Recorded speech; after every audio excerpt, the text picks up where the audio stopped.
أعوذ بالله من الشيطان الرجيم.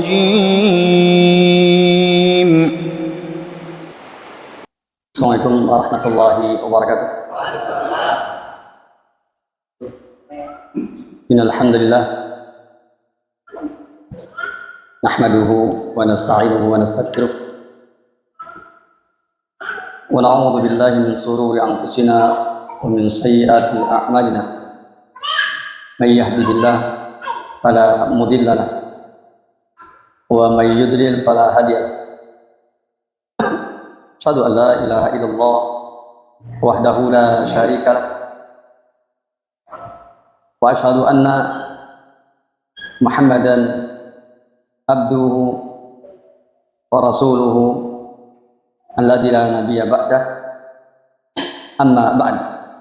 Kita akan melanjutkan kitab Al-Ilmu Al-Mustatab. Sekarang kita masuk di poin yang keempat ya, waruku. Di sini kita bacakan terlebih dahulu bahwa di antara rukun sholat yang keempat adalah waruku, yaitu ruku. Wa huwa ja'lud dhahri mamdudan mustawiyan wa ra'su bi musawatihi. Ruku yaitu menjadikan punggung ya dipanjangkan dan rata, sedangkan kepala ya sejajar dengannya. Ini adalah ruku. Adapun ketika orang bertanya tentang definisi ruku, saya ulangi, ruku merupakan rukun dari ibadah sholat. Dan ruku itu, ruku, sujud, ya, itu semuanya harus karena Allah Tabaraka wa Ta'ala dan hanya untuk Allah. Para ulama mengatakan ar-ruku fardun wa ruknun min arkanis salat, merupakan keparduan dan rukun ya salat. Karena Allah berfirman di dalam surah Al-Hajj ayat yang ke-77, ya ayyuhalladzina amanu ruk'u wasjudu wa'budu rabbakum waf'alul khaira la'allakum tuflihun. Kata Allah Tabaraka wa Ta'ala, ya ayyuhalladzina amanu, wahai ingatlah orang-orang beriman, irka'u wasjudu wa'budu rabbakum. Rukulah kalian, sujudlah kalian, dan beribadahlah kalian kepada Rabb kalian.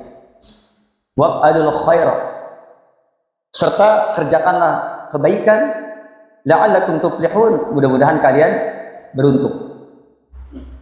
Di sini ada kalimat ya ayyuhalladzina amanu irka'u, itu al-amru perintah.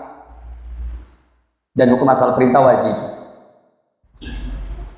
Kata-kata irka'u itu dalil tentang wajibnya ruku. Dan ruku hanyalah kepada Allah, tidak boleh kepada selain Allah Subhanahu wa Ta'ala. Ruku hanyalah kepada Allah dan tidak boleh kepada selain Allah Subhanahu wa Ta'ala. Adapun di antara dalil bahwa ruku termasuk rukun sholat, yaitu di dalam hadis riwayat Imam Al-Bukhari dan Imam Muslim dari sahabat Nabi yang mulia Abu Hurairah radhiyallahu anhu.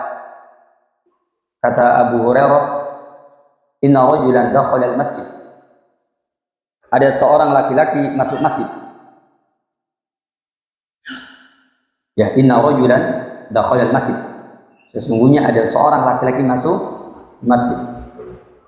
Wa Rasulullah sallallahu alaihi wasallam jalisun fi nahiyatil masjid, sedangkan Rasulullah SAW, beliau tengah duduk di salah satu fi nahiyatil masjid, di salah satu pojok masjid. Fasolah, lalu laki-laki tersebut sholat. Tsumma jaa, kemudian dia datang, assalamu alaihi, lalu mengucapkan salam kepada Rasulullah SAW yang berada di pojok masjid. Faqala lahu Rasulullah sallallahu alaihi wasallam, lalu kata Rasulullah kepada dia, wa alaikassalam, dan atasmu keselamatan. Irji, kembalilah kamu. Fa sholli, lalu salatlah kamu. Fa innaka lam tusalli, maka sesungguhnya engkau lam tusalli, belum sholat. Lam tusalli, tidak benar sholatnya. Kata-kata irji, fasolli, ini dalil bahwa orang tersebut telah meninggalkan salah satu rukun sholat. Faraja'a, lalu dia pun kembali, sholat lagi. Summaja'a, kemudian dia datang lagi, fasallama, mengucapkan salam lagi. Faqala, kata Rasul, wa'alaikassalam, tarji fasolli, kembalilah kamu dan sholat. Fa'innaka lam tusalli, maka sesungguhnya engkau ya tidak benar sholatmu. Engkau belum sholat, engkau tidak benar sholat. Faqala fi thaniyah, maka Rasul mengatakan demikian yang kedua kalinya. Au fillati ba'daha, atau yang setelahnya, berarti yang ketiga kalinya. Ya. Faqala, maka orang tersebut berkata, fi thaniyati, setelah dua kali ditegur, au fillati ba'daha, atau dalam keterangan yang lain, yaitu pada yakni kali yang ketiga setelah 3 kali melakukan kesalahan, akhirnya si rajul tadi bilang, alimni ya Rasulullah, alimni ya Rasulullah, ajarkan kepada wahai Rasulullah. Artinya dia minta diajari gimana caranya sholat agar jangan sampai diulang-ulang lagi. Ini dalil bahwa yang tidak memenuhi syarat mesti remedial, karena tidak memenuhi syarat diulang lagi. Seperti di dalam keterangan ini, diulang lagi. Kenapa? Karena tidak sah. Suruh diulang lagi. Maka kata dia, alimni ya Rasulullah, berikanlah aku pelajaran, ajarkan aku sholat ya Rasulullah. Baru Rasul mengajarkan sholat kepada lil musi sholatahu, kepada orang yang buruk sholatnya. Kata Rasulullah, idza kunta ila sholati, apabila kamu hendak mendirikan sholat, fa asbiqil wudu'a, maka sempurnakanlah wudu. Ini syarat sah sholat. Karena berwudu tidak ada hubungan dengan gerakan-gerakan dalam sholat, tidak termasuk rukun sholat. Maka kalimat idza kunta ila sholati fa asbiqil wudu'a, apabila engkau hendak sholat maka hendaklah engkau berwudu. Ini adalah syarat sah sholat. Sumastaqbilil qiblata, kemudian menghadaplah ke kiblat. Fakabbir, lalu bertakbirlah. Fakabbir, lalu bertakbirlah.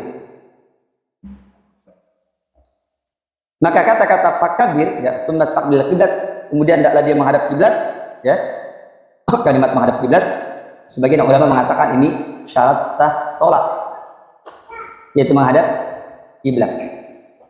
Sebagian ulama mengatakan ini syarat sah sholat, yaitu menghadap kiblat. Seperti itu.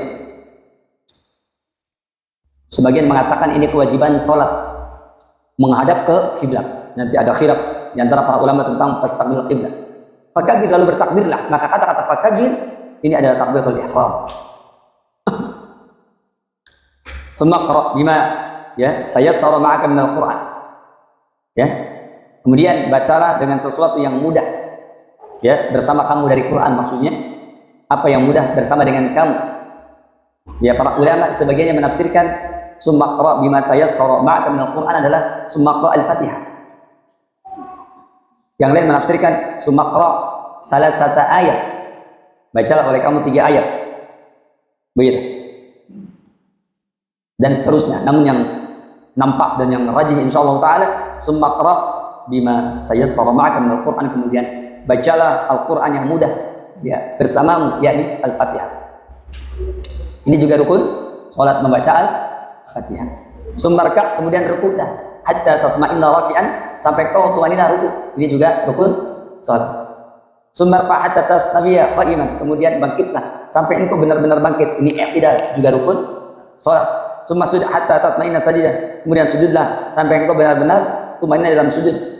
Sumarfa hatta tatma'inna jalisan, kemudian bangunlah sampai engkau benar-benar duduk di antara 2 sujud.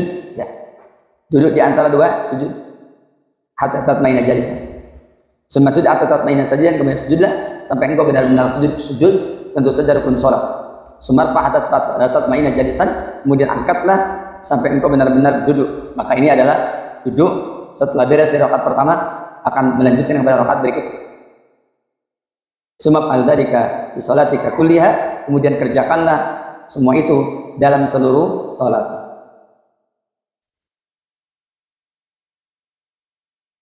Maka berdasarkan hadis riwayat Imam Bukhari Muslim ini dalil bahwa ruku termasuk rukun salat. Makanya dimasukkan ke dalam hadis tentang al-musi salatam. Ya. Orang yang jelek salatnya. Berikutnya. Dalil yang ketiga adalah al-ijma' yang dinukil oleh Imam Ibnu Mundir. Kata Ibnu Mundir, ajma'u ala anna al-qadira la tujzi'uhu as-salatu illa an yarka'a wa yasjud. Dalam kitab Al-Ijma' Ibnu Mundir dan kitab Al-Isyraf Ibnu Mundir disebutkan bahwa mereka sepakat bagi orang yang mampu tidak cukup sholat ya kecuali mesti ruku dan sujud. Artinya kalau kita mampu untuk ruku, kita mampu untuk sujud, maka apa? Ruku dan sujud. Seperti itu.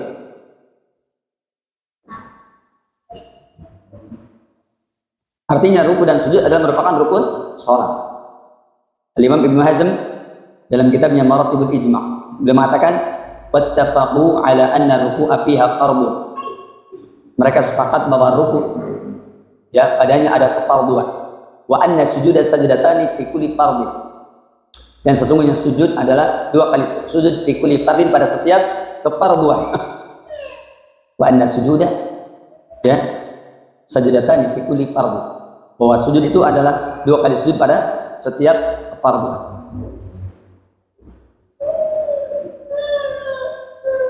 Maka ini menunjukkan bahwasanya semuanya adalah ya kefarduan. Dan bahasa fardu itu biasanya bahasa untuk ruku. Untuk rukun seperti urudul wudu isittatun, kefarduan wudu ada 6. Itu adalah rukun wudu. Al-Imam Ibnu Abdul Bar beliau mengatakan adalah ilu ala fardil qiyam wa ruku'i wa sujudi min al-Qur'an wa salatu wal ijma'.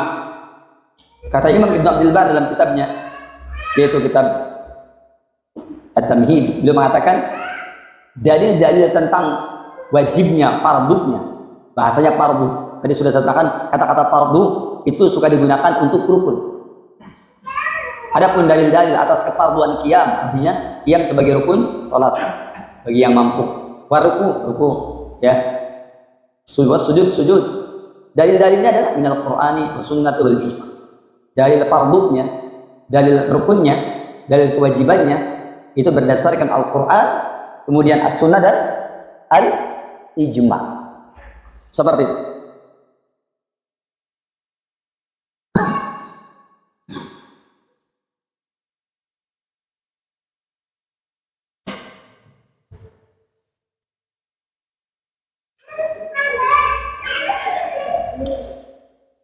Adapun ruku, al-wajibu fi ruku, adapun yang wajib pada ruku adalah al-inhina'u, yaitu membungkukkan diri.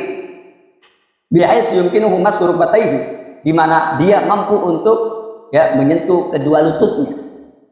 Biyadaihi, dengan kedua tangannya. Jadi kalau tangannya menyentuh kedua lututnya, kemudian dia membungkuk, sudah jadi tuh namanya ruku. Idza kana wasatun minanas, kalau dia ya manusia ideal. Manusia pertengahan. La tawilal yadain, bukan orang yang tangannya panjang. Ada juga yang tangannya panjang.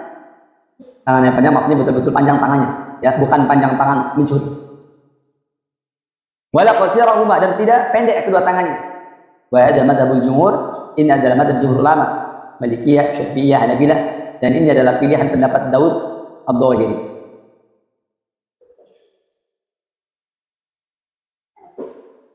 Dari Zaid bin Wahab, dia berkata, Hudzaifah telah melihat seseorang tidak menyempurnakan ruku dan sujudnya.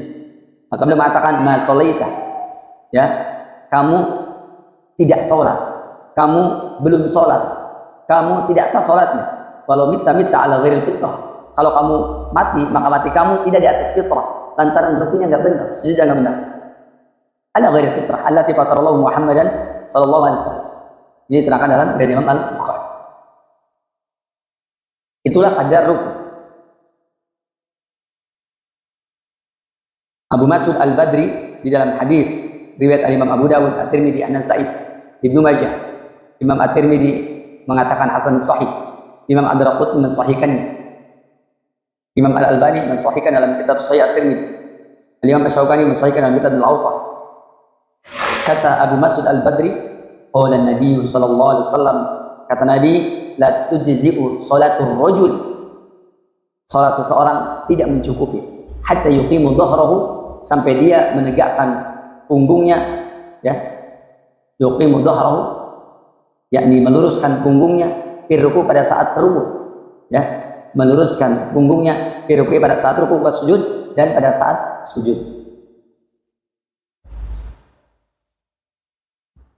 Kemudian annahu la yusamma raki'an, tidak dinamakan ruku biduni inhina'ihi, kalau tanpa membungkuk, bihayatu yumkinu masrubatayhi biyadayhi, ya, di mana masih ada kemungkinan dia, yakni tangannya, kedua tangannya memegang kedua lutut, wala yakhruju an hadil qiyam, dan tidak keluar dari batasan qiyam ila ruku ke ruku, ila kecuali bihidangannya.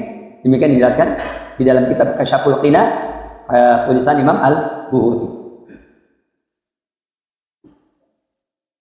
Jadi yang menjadi rukun itu adalah apanya? Rukuknya, gerakan rukuknya, itu rukunnya gerakan.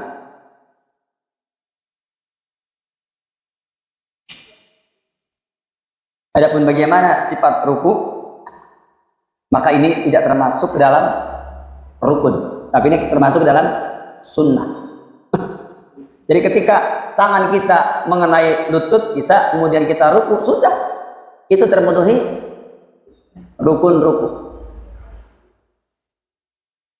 Nah, adapun bagaimana sunnahnya? Nah, kalau sunnahnya baru yustahabu ruku an ya'tamida yadayhi ala rukbatayhi, yaitu dia menyandarkan kedua tangannya pada kedua lututnya, wa yufarriju asabi'ahu, ya.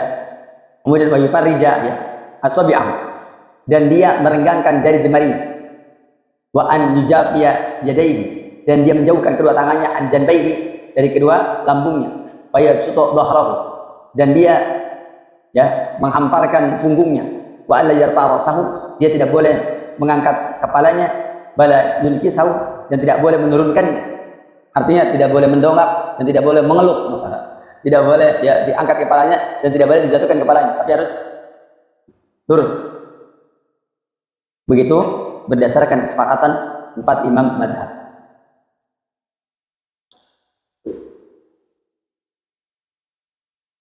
Itu hukumnya sunnah yang tadi, ayat yang tadi.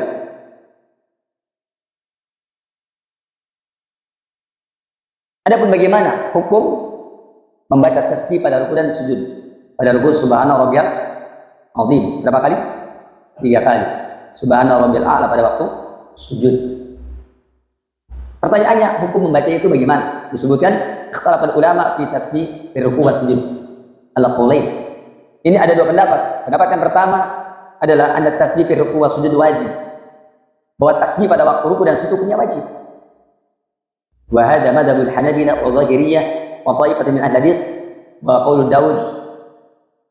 Ini adalah madhabnya Hanabilah, madhabnya Dhahiriyah, madhabnya ta'ifah min ahli hadis, sekumpulan dari ahli hadis, dan ini adalah qaulu Daud, perkataan Daud Al-Dhahiri.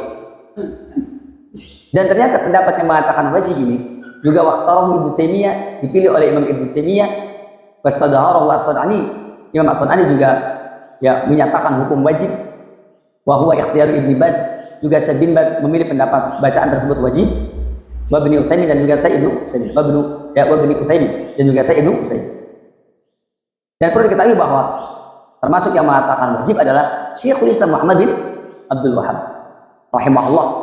Bahkan Syekhul Islam memberikan perincian, kalau orang itu sengaja meninggalkan sesuatu yang hukumnya wajib dengan sengaja, maka sholatnya tidak sah. Tapi kalau dia meninggalkan kewajiban yang tidak disengaja, maka sholatnya sah. Itu menurut perincian dari Syekhul Islam Muhammad bin Abdul Wahhab rahimahullah ta'ala. Ini adalah pendapat yang tadi. Adapun yang kedua, anna tasbih fi ruku' wa sujud sunnah. Pendapat yang kedua, tasbih dalam ruku' dan sujud hukumnya sunnah. Wa hadha madhabul jumhur, dan ini adalah madhab jumhur ulama. Minal Hanafiyati madhab Hanafi, wal Malikiyati madhab Maliki, wal Syafi'iyati madhab Syafi'i, wa riwayatun an Ahmad, dan satu riwayat dari Imam Ahmad. Wa huwa ya qaulu aksaril fuqaha, dan dia adalah pendapat kebanyakan para ahli fikih. Wa huwa qaulu aksaril fuqaha dan dia adalah pendapat kebanyakan ahli fikih. Ini adalah pendapat kebanyakan ahli fikih dan saya kira di masyarakat umumnya kayaknya ini pendapatnya seperti di masyarakat seperti itu. Dalilnya apa? Ternyata dalilnya al-musi sholatahu, hadis al-musi sholatahu, hadis tentang orang yang menjelekkan sholatnya, itu dalilnya. Nah, setelah dimunculkan ya hadis tentang orang yang jelek sholatnya ini, kemudian diambil kesimpulan, dikatakan anna Nabi sallallahu alaihi wasallam 'allama al-a'rabiyya as-salat. Nabi SAW telah mengajari kepada al-a'rabi, orang Arab Badui, tentang salat, walaysa fiha tasbih, dan ternyata tidak ada tasbih padanya. Dengan tidak disebutkannya tasbih di dalam keterangan tersebut, itu dalil yang menunjukkan bahwa dia hukumnya sunnah. Itu menurut kebanyakan para ahli fikih. Yang kedua, li'anna an-nasa tanawala ruku'a wa sujuda duna tasbih fihima wa la yujadu 'ala nas. Alasan yang kedua, karena nas yakni mengambil ruku dan sujud dengan tanpa tasbih. Ya, pada rukunya tanpa tasbih, pada sujud tanpa tasbih. Maka wala yuzadu 'ala nas, maka tidak boleh ditambahkan atas nas. Demikian di dalam kitab Fathul Qadir ya lil Kamal Ibnul Humam. Yang ketiga, wali annahu law kana wajiban, dan karena sesungguhnya membaca ruku dan bacaan ruku dan sujud seandainya saja dia hukumnya wajib, maka lam yasqut bisahmi, dia tidak akan gugur dengan sahmi. Artinya kalau ditinggalkan ya sahmi. Tapi kan bingung juga, imamnya orang kelingan baca subhana rabbil azim, tiba-tiba sujud sahwi. Omnya bingung, ini kenapa susah? Kayaknya imamnya ada yang lupa sesuatu ini. Gak taunya lupa bacaan ruku. Imamnya berkenangan wajib. Sementara makmumnya Pak sunnah. Ini sunnah. Maka lakukan wajiban lam yaskut bisah al-arkan. Maka dia seandainya wajib tidak akan gugur dengan sujud sahwi. Sebagaimana rukun. Demikian diterangkan dalam kitab Al-Mughni pada Imam Ibnu Qudamah. Baik, ini berkenaan dengan ruku yang tadi sudah saya baca. Baru yang kelima, ar-rab' wal i'tidal ba'da ruku. Baru yang ketiga yaitu ar-rab' ya wal i'tidal ba'da ruku, yaitu mengangkat atau bangkit dan i'tidal setelah ruku. Maka i'tidal berdiri setelah ruku hukumnya rukun salat. Ini namanya ar-raf'u ba'da ruku, yakni ropak setelah ruku, mengangkat setelah ruku. Para ulama sudah sepakat bahwa yang namanya i'tidal atau ar-raf'u ba'da ruku dikatakan bahwasanya al-i'tidalu ba'da ar-raf'i min ar-ruku', i'tidal setelah bangkit dari ruku, rukun min arkanis salat, termasuk rukun salat. Wa hadha madhhabul jumhur, ini madhab jumhur ulama al-Malikiyah, al-Syafi'iyah, wal Hanabilah, wa riwayatun an Abi Hanifah, dan satu riwayat dari Abu Hanifah. Dalam kitab Durrul Hukam ya dimula ya Khasaru, kemudian wa qawlu Abi Yusuf min al-Hanafiyah, dan juga ini adalah pendapat dari Abu Yusuf dari madhab Hanafiyah. Qala Ibnu Majah, kata Ibnu Majah, qala Ibnu Mazata pakai za bukan pakai jim. Qala Ibnu Mazata, telah berkata Ibnu Majah, wa qala Abu Yusuf berkata al-'audu ila al-qiyam wal jalsa fardhu. Al-'audu kembali ilal qiyam, berdiri lagi ya setelah ruku, wal jalsah, dan duduk ya yakni berdiri ya kepada yakni dari duduk ya adakan ya baljalsah dan juga yaitu duduk di antara dua sujud, itu adalah merupakan fardun kepada. Dan tidak dikatakan, saya ulang lagi, itu merupakan rukun dari rukun salat, itu berdasarkan pendapat jumhur ulama.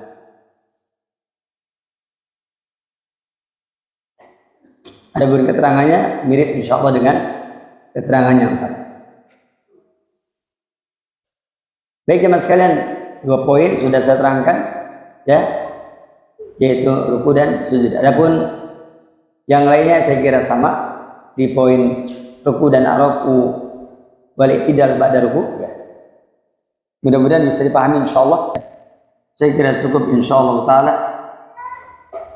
Semoga bermanfaat, semoga berfaedah. Wa sallallahu ala nabiyina Muhammadin wa ala alihi wa sahbihi ajma'in. Akhir dawana alhamdulillah, assalamualaikum warahmatullahi wabarakatuh. Waalaikumsalam.